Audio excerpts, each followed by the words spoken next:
First advance structure, कम से कम मुझे उससे मिलने दो। कम से कम झूठ तो ना बोलो। कम से कम मेरी बात तो सुन लो।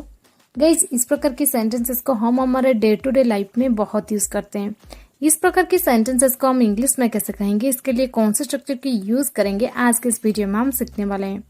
आपने नोटिस किए होंगे इन सभी सेंटेंसेस में एक चीज कॉमन है, वो है कम से कम। कम से कम इसके लिए हम इंग्लिश में फ्रेजेस करते हैं एटलीस्ट। एटलीस्ट। चलिए इसका कंप्लीट स्ट्रक्चर देख लेते हैं। स्ट्रक्चर में पहले आपको यूज कर देनी है एटलीस्ट, इसके बाद कंप्लीट सेंटेंस जो आप बोलना चाहते हैं। चलिए कुछ एग्जाम्पल के मदद से इसे और भी बेहतर समझने की कोशिश करते हैं। कम से कम मुझे उससे मिलने दो।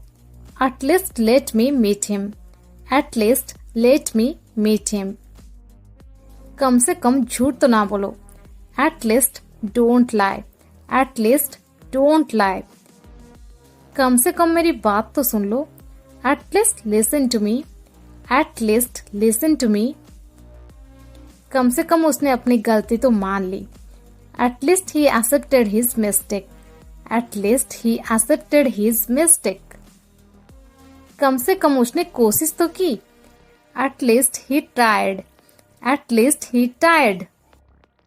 सेकेंड एडवांस स्ट्रक्चर, तुम खाने लगे। वो चिल्लाने लगा। वे हंसने लगे। गाइज, इस प्रकार की सेंटेंसेस को हम इंग्लिश में कैसे कहेंगे? इस प्रकार के सेंटेंसेस को इंग्लिश में कहने के लिए आपको ये स्ट्रक्चर फॉलो करनी है। स्ट्रक्चर में पहले आपको यूज कर देनी है सब्जेक्ट, इसके बाद बिगन टू। बिगन टू के बाद आपको यूज कर देनी है वर्ब की फर्स्ट फॉर्म और लास्ट में अदर वर्ड्स। चलिए कुछ एग्जाम्पल के मदद से इसे और भी बेहतर समझने की कोशिश करते हैं। वे हंसने लगे। They began to laugh. They began to laugh. वो चिल्लाने लगा। He began to shout. He began to shout. तुम खाने लगे। You began to laugh. You began to laugh.